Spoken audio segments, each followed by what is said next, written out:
16장입니다.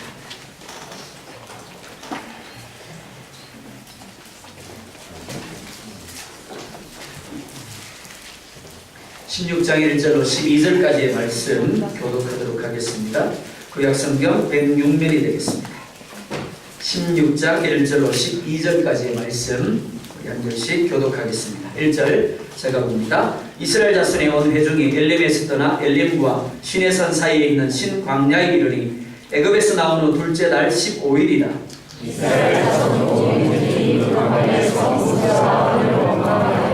이스라엘 자손이 그들에게 이르되 우리가 애굽 땅에서 포기 가마 곁에 앉아 있던 때와 떡을 배불리 먹던 때 여호와의 손에 죽었더라면 좋았을 것을 너희가 이 광야로 우리를 인도해내어 이 온 회중이 주려 죽게 하는도다.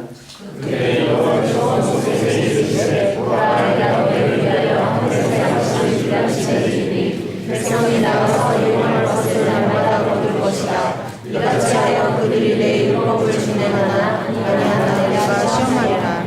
여섯째 날에는 그들이 그 거둔 것을 준비할지니 날마다 거둔 것에 갑절이 되리라. 모세와 아론이 온 이스라엘 자손에게 이르되 저녁이 되면 너희가 여호와께서 너희를 애굽 땅에서 인도하여 내셨음을 알 것이요 아침에는 너희가 여호와의 영광을 버리니 이는 여호와께서 너희가 자기를 향하여 원망함을 들으셨음이라. 우리가 누구이기에 너희가 우리에게 대하여 원망하느냐. 모세가 또 이르되 여호와께서 저녁에는 너희에게 우리를 먹이시고 아침에는 떡으로 배불리시니 이는 여호와께서 자기를 향하여 너희가 원망하는 그 말을 들으셨습니다. 우리가 누구냐. 너희의 원망은 우리를 향하여 함이 아니요 여호와를 향하여 함이로다. 모세가 또 아론에게 이르되 이스라엘 자손의 온 회중에게 말하기를 여호와께 가까이 나아오라. 여호와께서 너희의 원망함을 들으셨느니라 하라. 아론이 이스라엘 자손의 온 회중에게 말하매 그들이 만면을 바라보니 여호와의 영광이 그 속에 나타나더라. 여호와께서 모세에게 말씀하여 이르시되 내가 이스라엘 자손의 원망함을 들어노라. 그들에게 말하여 이르기를 너희가 해질 때에는 고기를 먹고 아침에는 떡으로 배부리리니 내가 여호와 너희의 하나님인 줄 알리라 하시니라. 아멘. 하나님을 신뢰하고 감사하라는 제목으로 하나님 말씀 증가하도록 하겠습니다. 구약에서 출애굽기만큼 많은 기적을 기록하고 있는 책이 없습니다. 기적이 많다는 것, 하나님이 그만큼 열정적으로 이스라엘을 위하여 일하셨다라는 증거라고 할 수 있습니다. 하나님은 출애굽기를 통하여 이스라엘 백성들에게 하나님이 어떤 분이신가를 열정적으로 드러내기를 원하셨습니다. 자, 그렇다라고 한다면 분명 하나님을 향한 이스라엘의 반응, 감사가 넘쳐야 마땅합니다. 하나님을 향한 믿음의 고백으로 충만해야 마땅할 겁니다. 그러나 출애굽기를 보면 하나님을 향한 감사와 찬송 대신에 원망과 불평과 불신으로 가득합니다. 이스라엘을 위하여 참으시며 열정적으로 일하신 하나님과 대조적으로 이스라엘이 가진 하나님에 대한 고백이 얼마나 거짓되고 그들이 가진 믿음이 얼마나 얕은 것인가를 우리 가운데 보여주고 있는 겁니다. 오늘 본문 첫 번째로 너희가 우리를 주려 죽게 한다라고 말씀을 하고 있습니다. 먼저 1절을 보면 이렇게 말씀을 합니다. 우리 읽었지만 1절 말씀 다시 한번 더 보겠습니다. 시작.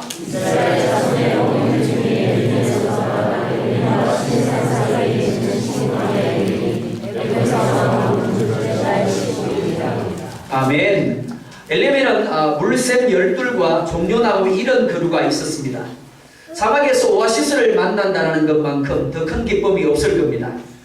이스라엘은 그곳에 장막을 치고 푹 잘 쉬었습니다. 어찌 생각하면 움직이고 쉽지 않은 곳이었을지도 모르겠습니다. 그러나 그곳은 목적지가 아니었습니다. 그래서 다시 이동을 시작을 합니다.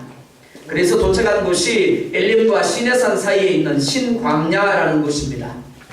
그리고 그때가 애굽에서 나온 지 2달 15일이 되었더라라고 말씀을 합니다. 광야 생활이 2달하고 15일이 되었다라는 겁니다. 그리고 그때 그들이 모세와 아론을 원망하기 시작했습니다. 원망했다라는 것은 그들 중에 문제가 생겼다라는 것을 말해줍니다. 3절 보면 이렇게 말씀을 합니다. 우리 3절도 같이 보겠습니다. 시작. 이스라엘 자손이 그들에게 이르되 우리가 애굽 땅에서 고기가 마렵게 앉아있으므로 떡을 배불리 먹었을 때 여호와의 손에 죽어가면 좋았을 것을 너희가 이 광야로 우리를 인도해내어 이 온 회중이 주여 죽게 하겠다. 아멘. 그들이 가진 문제가 무엇이라고 말씀하고 있습니까? 식량이 떨어졌다라고 말씀을 합니다. 2달 14일 동안은 애굽에서 가지고 나온 양식이 있어서 배고프지 않았습니다.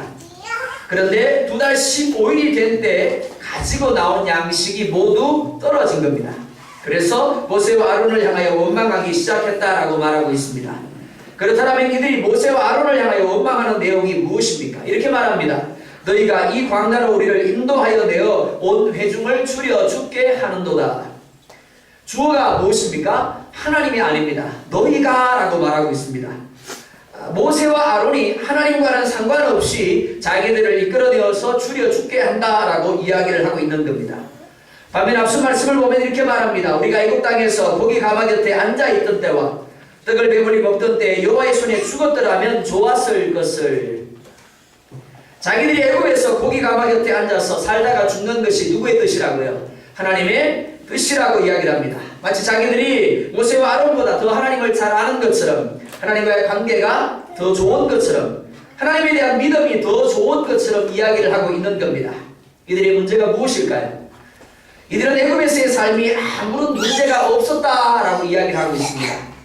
고기 가마 곁에 앉았다라고 했는데 고기를 배불리 먹었다라는 것인지 아니면 고기 냄새만 지겹도록 맡았다라는 것인지를 모르겠습니다. 아무튼 그게 어땠다고요? 좋았다라는 겁니다. 그때가 행복했다라는 겁니다. 떡을 배불리 먹었다라고 했습니다. 그래서 배고프지 않아서 좋았다라고 말하고 있습니다. 무슨 말인가 하면 배골치 않는 그것이 하나님의 뜻이다라고 이야기를 하고 있는 겁니다. 이들이 하나님의 뜻인가 아닌가를 판단하는 기준이 무엇입니까? 아무리 바른 길이라고 할지라도 배고프면 그것은 하나님의 뜻이 아닌 겁니다. 반면에 아무리 잘못된 길이라도 배만 부르면 그것이 바로 하나님의 뜻이라고 이야기를 하고 있는 것입니다. 하지만 그들이 애굽에서 주권도 없이 자유도 없이 마치 개와 돼지처럼 짐승처럼 산 삶은 결코 정상적이지 않았습니다. 결코 그리워할 만한 삶도 아니었습니다. 하나님이 이스라엘 백성들에게 보여주신 10가지 이적, 그 이적은 그들이 가지고 있는 하나님에 대한 인식을 새롭게 하기 위한 것이었습니다.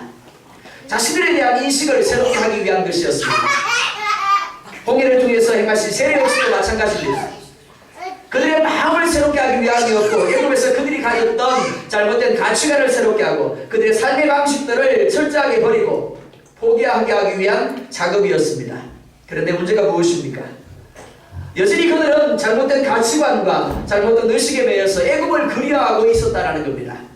마치 자신들이 애굽에 머무는 것이 노예로서 머무는 것이 하나님의 뜻인 것처럼 이야기를 하고 있는 것입니다.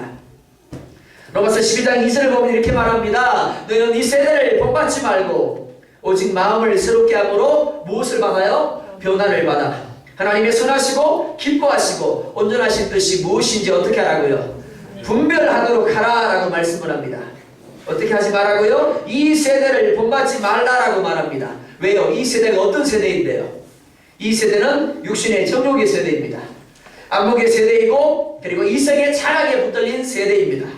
눈에 보이는 것을, 귀에 들리는 것을, 몸이 느끼는 것을 최고로 생각합니다.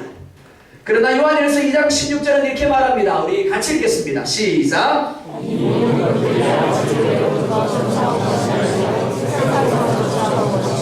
아멘. 육신의 정욕과 안목의 정욕과 이성의 자랑, 내 눈으로 보기에, 내 귀에 들리기에, 내가 느끼기에 행복한 그 모든 것들이 하나님으로부터 쫓아온 것이 아니다. 세상으로부터 쫓아온 것이다 라고 말씀을 합니다. 그래서 사도 바울을 통하여 우리에게 이러한 세대를 본받지 말라라고 말씀하고 있는 겁니다. 그리고 마음을 새롭게 함으로 변화를 받아 하나님의 선하시고 기뻐하시고 온전하신 뜻이 무엇인가를 분별하라고 말씀을 합니다. 마음을 새롭게 하라고 말합니다. 가치관을 새롭게 하라고 말합니다. 삶의 의미를 새롭게 하라고 말합니다. 삶의 목적을 새롭게 하라고 말씀하고 있습니다. 나 중심적인 사고가 아니라 하나님 중심적인 사고, 나 중심적인 삶이 아니라 하나님 중심적인 삶을 살아야 한다는 겁니다. 교회 안에 머무는 것이 중요한 것이 아니라 나의 존재가 바뀌어야 된다라고 말씀하고 있는 겁니다. 교회 안에 아무리 머무른다고 할지라도 가치관이 바뀌지 않는다면, 삶의 의미와 삶의 목적이, 삶을 향한 생각이 바뀌지 않는다고 한다면 과연 그 사람을 가리켜서 그리스도인이라고 할 수 있겠습니까? 하나님을 제대로 만나게 되면 내가 주인공이 아니라 하나님이 주인공이 되는 삶을 삽니다. 하나님을 제대로 만나게 되면 나는 하나님이 이끄시고 하나님이 원하시는 대로의 삶을 살게 되는 겁니다. 사랑하는 성도 여러분, 혹 아직까지도 이스라엘 백성들처럼 여러분들의 마음이 애굽에 머물러 있지는 않습니까? 목사니, 장로니, 권사니 하는 직분이 중요한 것이 아닙니다. 정말 중요한 것은 몸이 교회 안에 머물고 있는 만큼 그 마음도 세상적인 것을 온전히 버리고 교회 안에 머물고 있어야 하는 겁니다.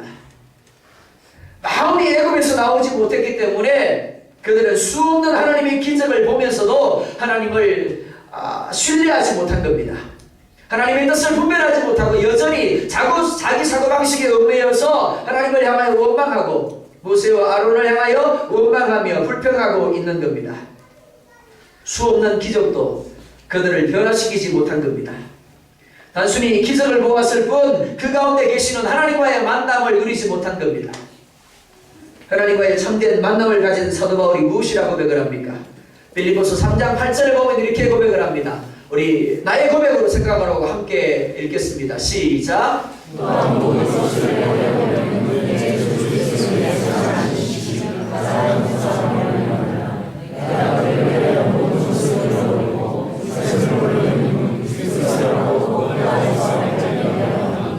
아멘.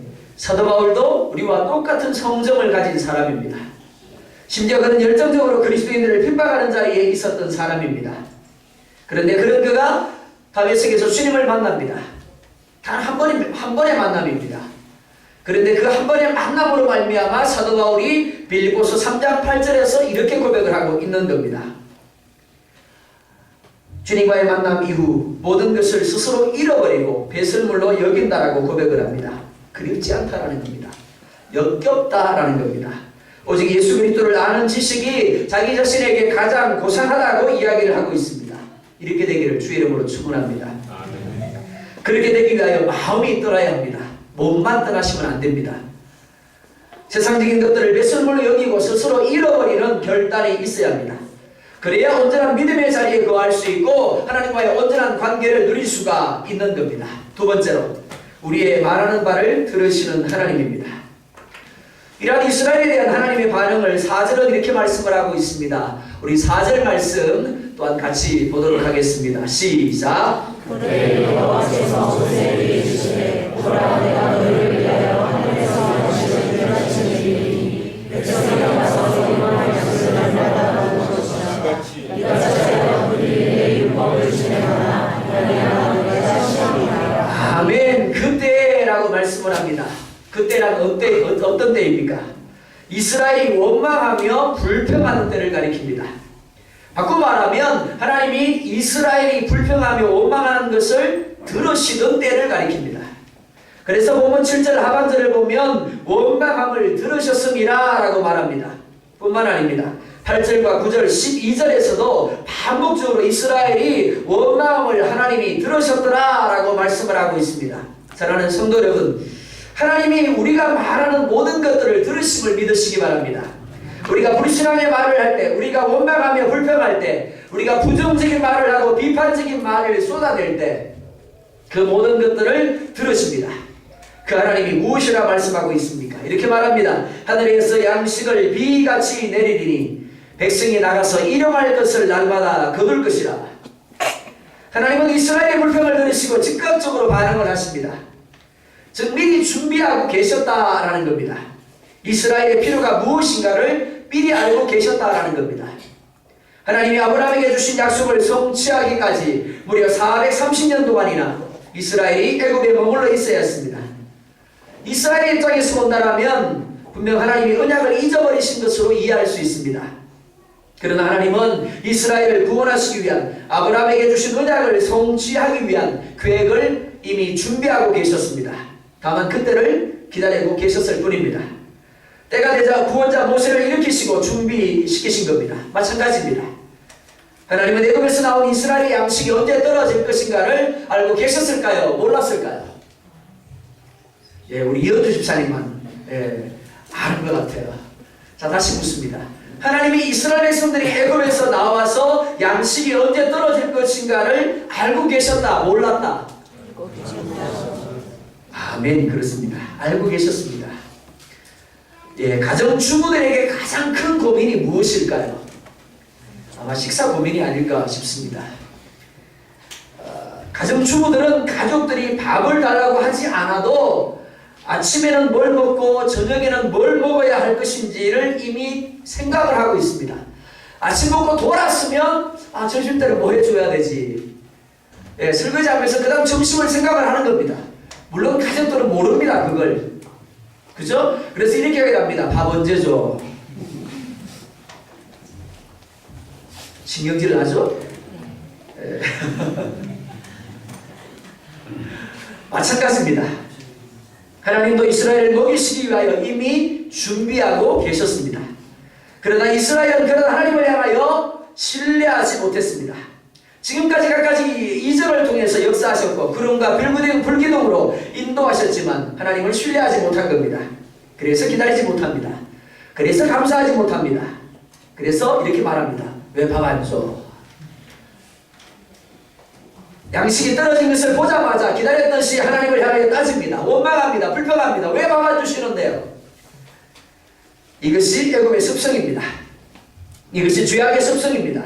이것을 벗어버리지 못하면 아무리 놀라운 하나님의 기적을 체험한다 할지라도, 아무리 죽었다가 살아나는 역사를 체험한다 할지라도 여전히 상황마다 하나님을 향하여 원망할 수밖에 없는 겁니다. 불평할 수밖에 없는 겁니다. 성령이 말할 수 없는 탄식으로 친히 우리를 위하여 간구하시느니라 하였습니다. 우리가 감사해야 할 상황에서 감사하지 못할 때, 우리가 하나님을 신뢰해야 될 상황에서 신뢰하지 못할 때 하나님이 어떻게 하신다고요? 슬피 우신다라는 겁니다. 통곡하신다라는 겁니다. 원망의 소리를 듣고 불평의 소리를 듣고 불신앙의 소리를 듣고 아파하시는 겁니다. 하나님은 원망하는 그들을 싹쓸이 하실 수도 있었습니다. 한두 번도 아니고 반복되는 상황들입니다. 반복해서 하나님을 신뢰하지 못함으로 계속해서 원망하고 불평하는 그들입니다. 그런데 하나님은 참으십니다. 그리고 인내하십니다. 그리고 그들의 소리를 들으셨음을 보여주시기 위하여 하늘의 양식을 내려주십니다. 그렇기 때문에 하늘 양식은 이스라엘 백성들에게 불평에 대한 하나님의 경고적인 의미를 담고 있습니다. 만나를 거둘 때마다 자신들이 행한 불평에 대한 경고를 발견하게 되는 겁니다. 니들이 나를 못 믿어서. 이스라엘의 소리를 들으신 하나님이 오늘 저와 여러분들의 소리도 들으심을 믿으시기 바랍니다. 혹 우리에게도 만나와 같은 상황들과 환경들이 주어져 있을 수 있습니다. 원망과 불평의 열매로 혹은 불신앙의 열매로 내게 주어진 것이 있을 수 있다는 겁니다. 그리고 그것은 하나님의 경고인 동시에 하나님의 탄식임을 분명히 기억해야 합니다. 하나님은 우리가 삶에서 필요로 한 것들을 못 주시는 분이 아닙니다. 믿음의 눈으로 바라보지 못하면 우리는 하나님을 무능력하고 무관심한 분으로 고백하게 됩니다. 그러나 똑같은 상황일지라도 믿음의 눈으로 바라보면 준비하시는 하나님이십니다. 앞서가신 하나님이십니다. 나의 모든 필요를 아시고 내게 공급하여 주시는 하나님으로 고백하게 되는 것입니다. 하나님은 항상 우리에게 어떤 일을 행하실 때 먼저 일을 행하시지 않습니다. 우리로 하여금 하나님의 말씀 앞에 서게 하신 이후에 일을 행하십니다. 이스라엘의 경우도 마찬가지입니다. 하나님은 이미 그들의 양식이 언제 떨어질 것인가를 이미 알고 계셨습니다. 그리고 이미 준비해 놓으셨습니다. 하지만 이스라엘이 불평을 거치고 믿음으로 하나님을 신뢰하기를 기다리셨던 것입니다. 사랑하는 성도 여러분, 여러분이 가진 것을 한번 돌아보시기 바랍니다. 그것이 하나님의 경고일 수 있습니다.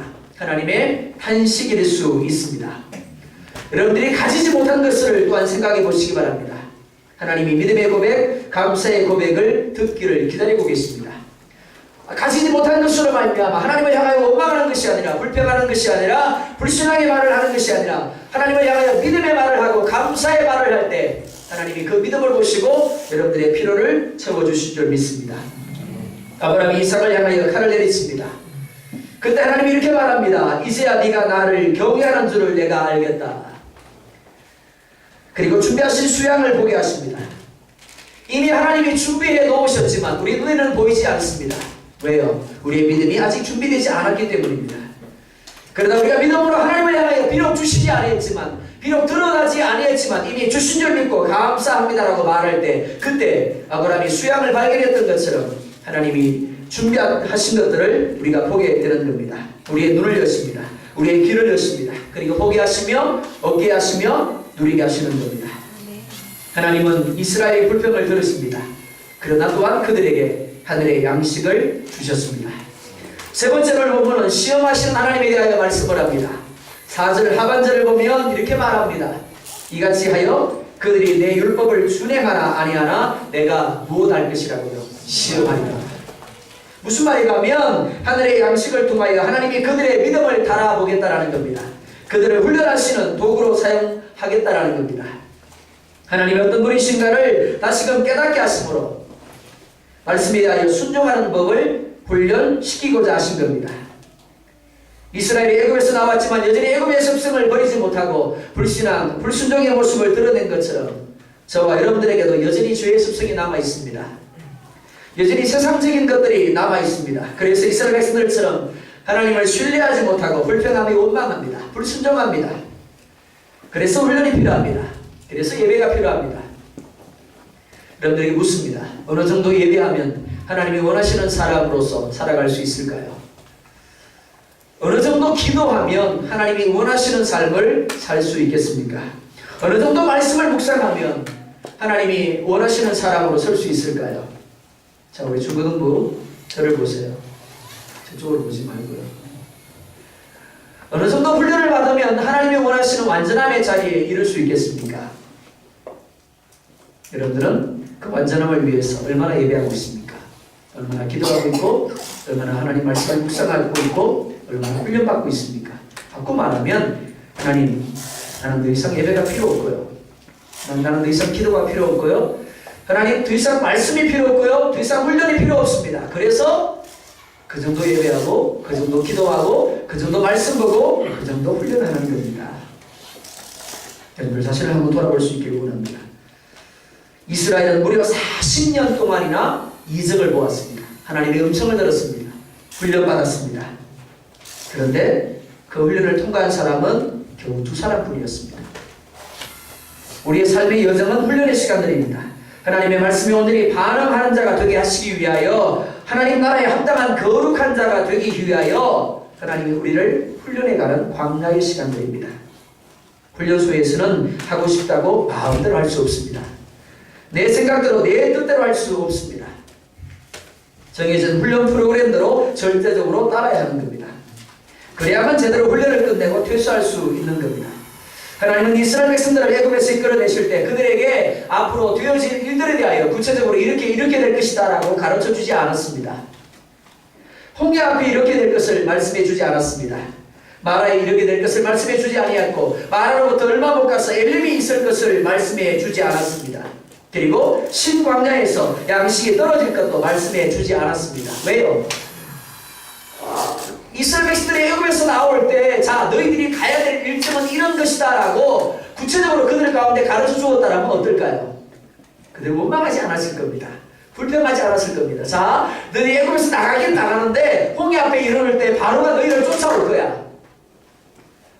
그러나 너희가 염려하지 말아야 할 것은 내가 홍해를 갈라서 너희를 육지같이 건너게 할 것이야 라고 만약에 가르쳐 주었다면 어떨까요? 마라에 이르렀지만 이미 하나님이 말씀하셔서 마라에 이르렀을 때 너희가 물을 발견하는데 그 물이 쓴물이야. 그래서 못 마셔. 근데 나뭇가지를 던져가지고 그 물을 달게 만들 거야 라고 이야기해 주었다면 어떨까요? 그리고 마라에서 얼마 못 가서 엘림이 있을 것인데 그곳에서 너희가 푹 쉴 수 있을 거야 라고 말해 주었다면 어떨까요? 분명히 하나님이 구체적으로 말씀해 주었다라고 한다면 그들은 원망하거나 불평하지 않았을 겁니다. 그러나 하나님은 그렇게 하지 않았습니다. 오히려 하나님은 앞서가시면서 그때 때를 따라 말씀을 주셨고 때를 따라 그들의 필요를 채워주십니다. 마태복음 6장 30절은 이렇게 말씀을 하고 있습니다. 오늘 있다가 내일 아궁이에 던지우는 들풀도 하나님이 이렇게 입히시거든 하물며 너희일까 보냐 믿음이 적은 자들아. 그리고 날마다 일용할 양식을 주실 것을 구하라고 말씀을 합니다. 언제 구하라고요? 한 달에요? 1년? 아닙니다. 매일입니다. 지금까지 우리를 인도하신 하나님의 행적을 더듬어 보시기 바랍니다. 지금까지 베푸신 하나님의 은혜를 더듬어 보시기 바랍니다. 여러분이 살아있고 지금 이 자리에 있으면 결코 우연이 아닙니다. 어쩌다 보니 된 것도 아닙니다. 하나님이 여러분들과 함께 하시고 이끄시고 계심의 증거인 줄 믿으시기 바랍니다. 그리고 그 하나님이 여러분의 남은 생애를 이끄실 겁니다. 책임질 줄 믿습니다. 다만 하나님을 신뢰하며 일하신 하나님의 때를 믿음으로 기다림이 필요할 뿐입니다. 그리고 그 훈련을 오늘도 하나님이 행하시고 계시는 줄 믿습니다. 하나님은 이스라엘 백성들에게 일용할 양식을 거두라고 말합니다. 그런데 언제요? 날마다 라고 말합니다. 일용할 양식을 거두는데 날마다 거두라고 말합니다. 아침 해가 뜨기 전에 이슬과 함께 내린 만나는 해가 뜨면 곧 없어집니다. 하루 이상 두게 되면 벌레가 생기고 냄새가 나기 때문에 저장할 수도 없었습니다. 그러니까 욕심을 낼 수도 없는 겁니다. 그래서 매일매일 그것도 이른 아침에 해가 뜨기 전에 거두어야만 했습니다. 근데 한번 생각해 보시겠습니까? 어젯밤에 좀 늦게 잤어요. 좀 무리를 했어요. 그래서 아침에 해 뜨기 전에 일어나야 되는데 일어나지 못하고 푹 잠을 자버렸어요. 눈을 뜨니까 해가 중천이야. 그럼 어떻게 해야 되나요? 그날은 금식이 아닌 금식을 해야 되는 겁니다. 뜻하지 아니하게 하나님이 하게 하시는 금식을 할 수밖에 없는 겁니다. 자, 그렇다면 왜 하나님이 일주일치나 한 달치를 미리 거두어서 저장해서 먹게 하시지 아니하고 매일 그것도 이른 아침에 나가서 만나를 거두게 하셨는가 하는 겁니다. 이는 하루하루의 삶에 있어서 하나님의 도우심을 의지하라는 의미로 생각할 수가 있습니다. 우리가 새벽기도를 하는 이유가 바로 여기에 있습니다. 하루를 시작하는 첫 시간에 하나님께 나와서 기도함으로 하루를 하나님 앞에 맡겨드리는 겁니다. 하나님의 도우심을 구하는 겁니다. 저도 푹 자고 싶습니다. 그러나 푹 잘 수가 없습니다. 쉬고 싶지만 쉴 수가 없습니다. 왜요? 하루 분량의 만나를 거두어야 하기 때문에 그렇습니다. 하루 분량의 기도를 해야 하기 때문에 그렇습니다. 만나는 하루가 지나면 벌레가 생기고 먹을 수가 없었습니다. 마찬가지로 어제 새벽기도 한 것을 가지고 오늘을 살 수는 없는 겁니다. 오늘 새벽기도를 하고 한 주간을 살겠다. 참 꿈도 야무지십니다. 이는 마치 월요일 아침에 아침밥을 먹고 그 밥 먹은 것을 가지고 일주일간 내가 아무것도 안 먹고 살겠다. 그런 것과 같은 겁니다. 오늘은 오늘의 기도를 가지고 사는 겁니다. 따라서 기도하는 사람이 하루의 만나를 거두는 사람이 복된 사람입니다. 범사에 하나님을 의뢰하는 사람이 믿음의 사람이라고 할 수 있습니다. 하루의 삶을 하나님의 도우심이 없이는 결코 살아갈 수 없음을 고백하며 하늘의 신령한 양식을 거두고 돌아가는 삶이기 때문에 그렇습니다. 또한 5절을 보면 이렇게 말합니다. 우리 5절 말씀 또한 같이 보도록 하겠습니다. 시작. 여섯째 날에는 그들이 그 거둔 것을 준비하시니 날마다 거둔 것을 완전히 아멘. 하나님은 언제나 하루치 분량의 만나를 거두게 하셨습니다. 그리고 이스라엘 백성들도 그렇게 할 수밖에 없었습니다. 왜냐하면 더 거두게 되면 썩었기 때문입니다. 그런데 예외가 있었습니다. 여섯째 날, 즉 안식일 날 전에는 이틀치 분량을 거둘 수가 있었습니다. 그리고 이전과 같이 썩지도 않았습니다. 본문에는 이렇게 말합니다. 준비할지니 무언가를 위하여 미리 준비케 하셨다라는 겁니다. 그것이 무엇입니까? 바로 예배입니다. 출애굽기 20장 8절을 보면 이렇게 말합니다. 안식일을 기억하여 거룩하게 지키라. 엿새 동안은 힘써 내 모든 일을 행할 것이나 일곱째 날은 내 하나님 여호와의 안식일인즉. 하나님은 예배하는 안식을 기억할 것을 말씀을 합니다. 단순히 기억하는 것이 아니라 준비해야 된다라고 말씀을 합니다. 즉 예배하는 일을 위하여 준비되기 위하여 엿새 동안 힘써 일할 것을 말씀하고 있는 겁니다. 이 세상 사람들은 저마다 더 나은 삶을 위해서 더 높은 자리로 올라가기 위해서 다툽니다. 그런데 하나님은 우리에게 주일만큼은 쉬어라 라고 말합니다. 오직 무엇만 하라고요? 예배만 하라고 말합니다. 같이 뛰어도 부족한 마당에 쉬라고 말합니다. 그래서 제사하기 위하여 가겠다라는 이스라엘을 바로가 비웃습니다. 더 많은 일들을 하도록 요구합니다. 세상 사람들도 이렇게 말합니다. 교회 가면 밥이 나와 떡이 나와. 그러나 하나님은 엿새 날에는 갑절을 거두게 하실 것이다 라고 말씀을 합니다. 우리가 주일에 쉰 만큼 다른 날에 갑줄로 채워주시겠다라는 겁니다. 예배드린다고 하지 못한 만큼 하나님이 일하시겠다라는 겁니다. 하나님이 채워주시겠다라는 겁니다. 이 믿음이 없으면 야곱처럼 인간적일 수밖에 없습니다. 야곱처럼 세상적인 삶을 살 수밖에 없는 겁니다. 그러니까 주일 예배에 빠질 수 있습니다. 소홀히 할 수 있는 겁니다. 믿음의 사람들에게 하나님을 예배하고 하나님을 만나는 것이 그 어떤 것보다 최고의 기쁨이 되어야 합니다. 그래서 예배를 무너지게 만드는 그 어떤 것에 대해서도 목숨을 걸고 부딪힐 수 있어야 하는 겁니다. 예배가 전부인 사람이 되어야 합니다. 가난 농군학교 교장 누군지 기억하십니까? 이미 소천하셨습니다. 고 김용기 장로님이십니다. 이분이 쓰신 책 중에 이렇게 살 때가 아닌데 라는 책이 있습니다. 그 책에 보면 이런 이야기가 나옵니다. 한 젊은 장로님이 회사에 취직을 했습니다. 그런데 그 회사가 주일날도 번번이 출근해야 하는 회사였습니다. 그래서 고민을 합니다. 장로로서 예배 자리에 함께하지 못하고 기도도 봉사의 자리도 지키지 못하는 것이 너무 고민이 되는 겁니다. 그렇다고 해서 회사를 쉬다니 목구멍이 호도청입니다. 그래서 고민을 하다가 김용기 장로님을 찾아왔습니다. 묻습니다. 장로님, 제가 사정이 이러이러한데 어떻게 하면 좋겠습니까? 그야말로 직장을 그만두자니 생활이 막막하고 그렇다고 직장을 따르자니 장로의 직분을 감당할 수가 없고 어떻게 하면 좋습니까? 그때 김용기 장로님이 이렇게 조언을 했다고 합니다. 장로님, 성경에 뭐라고 쓰여져 있습니까? 엿새 동안 열심히 일하라고 하지 않았습니까? 열심히 일하십시오. 이제부터는 남들보다 회사에 1시간 일찍 출근하십시오. 그래서 다른 직원들 책상까지 다 닦아주고 일할 준비를 완전히 갖추어 놓으십시오. 그리고 깨부리지 말고 더 열심히 일하십시오. 남들 다 퇴근하는 시간에도 퇴근하지 말고 1시간 더 일하십시오.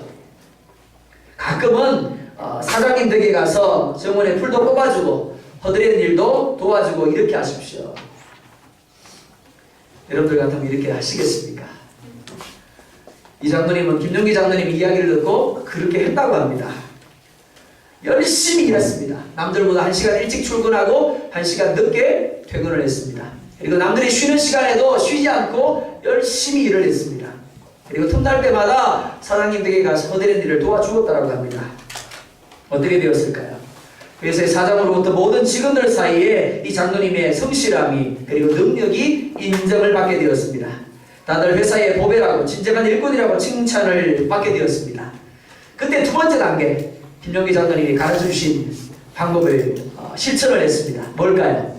사표를 써가지고 사장님을 찾아갑니다. 사직서를 제출했습니다. 그때 사장님이 놀랍니다. 아니 당신 같은 사람이 왜 그만둡니까?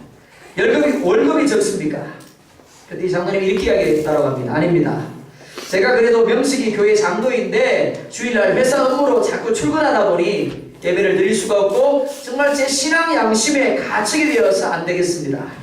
제가 이제는 다른 직장을 구해야 되겠습니다. 여러분들 속으로 지금 이런 생각할지 모르겠습니다. 사표 수리가 되면 어쩌려고. 어떻게 되었을까요? 수리가 되었다라고 하면 예화로 쓸 이유가 없는 겁니다. 그죠? 사장님이 너무 안타까워하면서 이렇게 이야기했다고 합니다. 내가 편애를 받을 방법이 없겠습니까? 그리고 기술자인 장로님의 사정을 감안해서 가급적이면 본교에 나가서 예배를 드리도록 배려를 해주었다고 합니다. 그러나 업무상 어쩔 수 없이 교회에 나가지 못할 때는 이 회사 안에 사무실 하나를 예배 공간으로 별도로 만들어 주어서 신앙생활하는 다른 사람들과 함께 예배할 수 있는 시간을 또한 배려를 해 주었다고 합니다. 또한 20절에 보면 이렇게 말합니다. 우리 20절 같이 보겠습니다. 시작.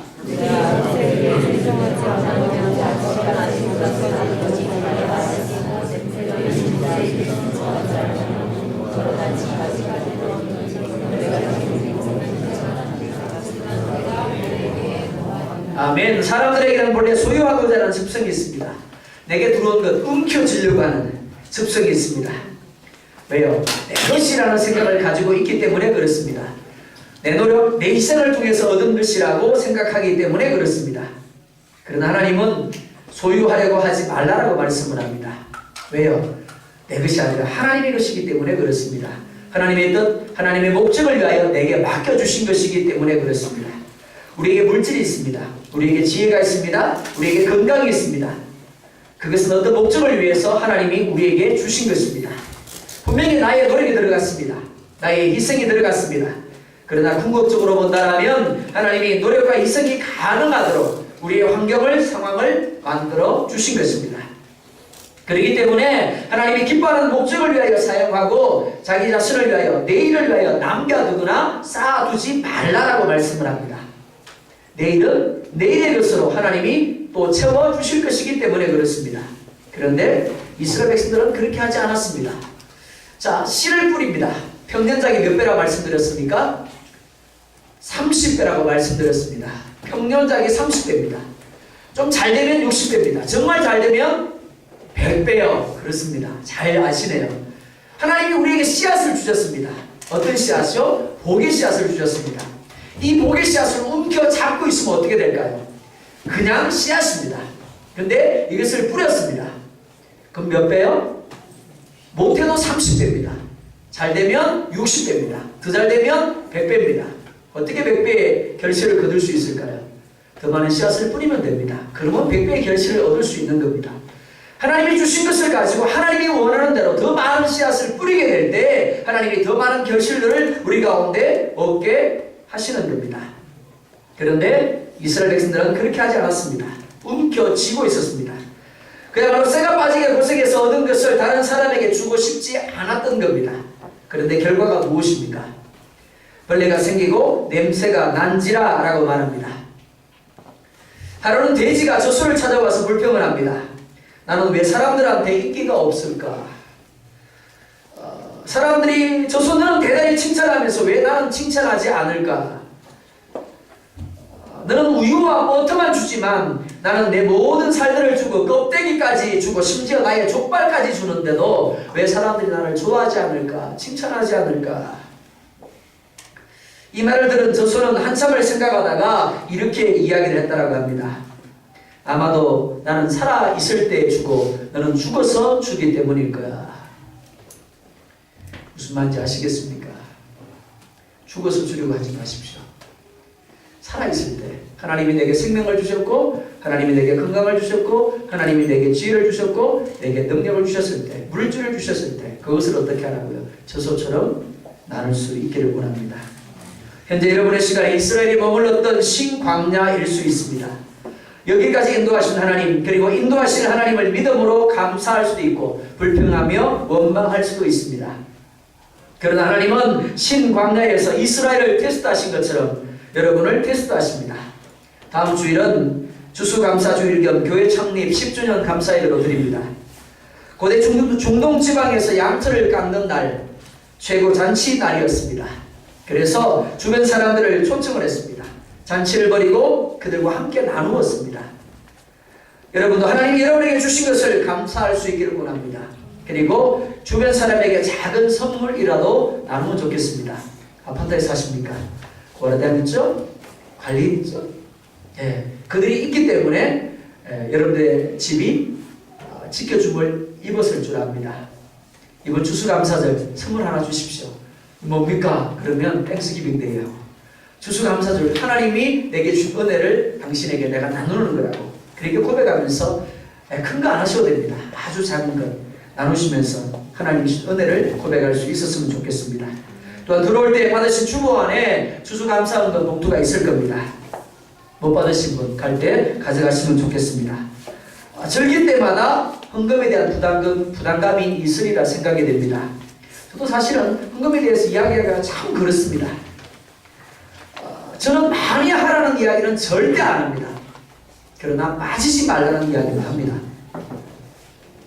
하나님은 많이 하는 것을 기뻐하는 것이 아니라 여러분들의 믿음을 기뻐하십니다. 여러분들의 정성을 기뻐하십니다. 많은 것을 드린 부자를 기뻐하는 것이 아니라 두 랩돈을 드린 과부를 기뻐하신 것처럼 작은 것이라고 할지라도 내 마음을 담고 내 믿음을 담아서 정성을 담아서 드릴 때 하나님이 그것을 기뻐하신다라는 겁니다. 만약에 여러분들에게 부담이 되신다면 안 하셔도 됩니다. 하나님이 부담 갖고 하시는 것 기뻐하지 않습니다. 하지만 이번에는 이렇게 한번 해보았으면 합니다. 이번에는 개인이 아닌 가족별로 우리 감사헌금을 하나님 앞에 드리기를 원합니다. 드리는데 이번에는 감사 주일 겸 교회 창립 예배로 함께 드립니다. 자, 첫 번째, 먼저 종이를 하나 준비하십시오. 종이를 준비하셔서 여러분들이 순별로 지금 감사 게시판을 만들어 놓으신 것처럼 이제 그 종이 위에 뭘 적으시냐면 여러분들이 아빠 이름을 먼저 적으세요. 그리고 엄마, 그리고 아들, 장남, 차남, 장녀, 자녀 이런 순으로 이름을 적으세요. 그리고는 한 해 동안 하나님이 여러분들에게 베풀어 주신 은혜를 한번 생각해 보십시오. 교통사고 나야 되는데 나지 않았어요. 사고 났지만 하나님께서 건강하게 지켜주셨어요. 그죠? 학교 가는 길들 하나님이 지켜주셨죠? 중고등부 공부 잘할 수 있도록 지혜 주셨어요. 그죠? 명철 주셨죠. 그죠? 키가 쑥쑥 크게 해주셨습니다. 사랑받게 하셨죠. 직장 가운데서 내게 주어진 바를 은혜 가운데 잘 감당하게 하셨습니다. 그러니까 한 해 동안 하나님이 여러분들에게 베풀어 주신 그 은혜들을 쓰는 겁니다. 100가지는 100가지 다 쓰세요. 빠뜨리지 말고 다 쓰셔야 됩니다. 자, 아빠 썼으면 엄마 쓰고요. 그 다음에 아들, 딸 순서대로 다 쓰세요. 한 장으로 부족하면 앞뒤 다 쓰시고 그래도 부족하면 두 장을 쓰세요. 두 장으로도 부족하면 세 장 쓰셔도 됩니다. 자, 그렇게 쓰십니다. 두 번째 여러분들이 쓰셔야 될 게 있습니다. 하나님, 내가 머물고 있는 이 직장 가운데 하나님께서 이렇게 해주셨으면 좋겠습니다. 하나님, 내 사업자 가운데 이렇게 해주셨으면 좋겠고요. 이 기도당 가운데, 에카돌 땅 가운데, 대한민국 땅 가운데 하나님이 이런 축복을 주셨으면 좋겠습니다. 우리 경식에 이런 축복 주셨으면 좋겠어요. 이제 기대입니다. 희망이에요. 앞으로 하나님이 이루어 주셨으면 하는 제목들입니다. 근데 성경은 이렇게 말합니다. 구한 것은 어떻게 된 줄 믿으라고요? 받은 줄 믿으래요. 받은 줄 믿으래요. 그러니까 감사의 절기에 이미 하나님이 그것을 이루어 주시는 줄 믿고 하나님, 우리 사업장을 번창하게 하셔서 감사합니다 라고 고백하시는 겁니다. 하나님, 직장에서 내가 인정받아서 승진하게 하셔서 감사합니다 라고 쓰시는 겁니다. 무슨 말인지 아시겠죠? 한 해 동안 하나님이 주신 은혜를 쓰세요. 두 번째, 이루어 주셨으면 하는 기도의 제목을 가지고 이미 이루어 주신 것으로 믿고 감사함으로 쓰시기 바랍니다. 아멘. 쓰신 것을 가지고 여러분들이 또한 준비한 헌금과 함께 봉투에 들여서 담아서 하나님 앞에 드리시면 합니다. 그리고 또 하나 여러분들이 하셔야 할 게 있습니다. 그것이 무엇인가 하면 가족들이 함께 드리기 전에 쓴 것을 가지고 함께 기도하는 시간을 가지라는 겁니다. 반드시. 반드시 가족들이 함께 기도하고 난 후에 그것을 가지고 와서 하나님 앞에 드리면서 감사했으면 좋겠습니다. 만나를 통해 주시는 하나님의 말씀의 교훈을 기억하시기 바랍니다. 솔맨이라고 하는 화가가 있었습니다. 결혼하고 얼마 안 된 젊은 나이에 그가 중병에 들었습니다. 의사가 말합니다. 당신은 임파선 결핵을 앓고 있습니다. 그래서 앞으로 3개월밖에 살지 못할 겁니다. 그의 부인은 유명한 가수였습니다. 그러나 당시 임신 중이었다고 합니다. 아내에게도 미안하고 앞으로 태어날 아이를 생각할 때도 그는 너무나 죄스러웠습니다. 그리고 몹시 괴로워하고 있었습니다. 그때 그의 아내가 그를 위로하면서 이렇게 말했다고 합니다.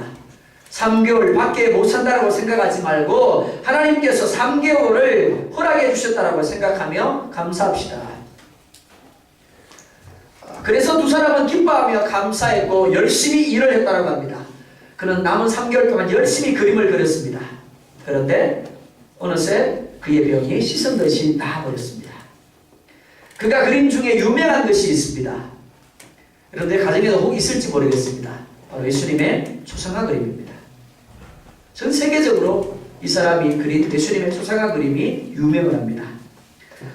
수백만 장이 인쇄가 되었고 오늘도 많은 가정에 걸려 있습니다. 사랑하는 성도 여러분, 하나님이 여러분을 먹이심을 믿으시기 바랍니다. 하나님이 여러분을 책임지심을 믿으시기 바랍니다. 그렇기 때문에 어떤 경우에라도 감사하시기 바랍니다. 어떤 경우에라도 하나님을 신뢰하시기 바랍니다. 그리고 하나님의 뜻에 순종하시기 바랍니다. 분명 하나님이 더 많은 것으로 더 풍성한 것으로 채워주실 줄 믿습니다. 이와 같은 은혜가 여러분들에게 넘쳐나기를 주의 이름으로 축원드립니다. 기도하겠습니다. 우리 1분만 기도하십시오.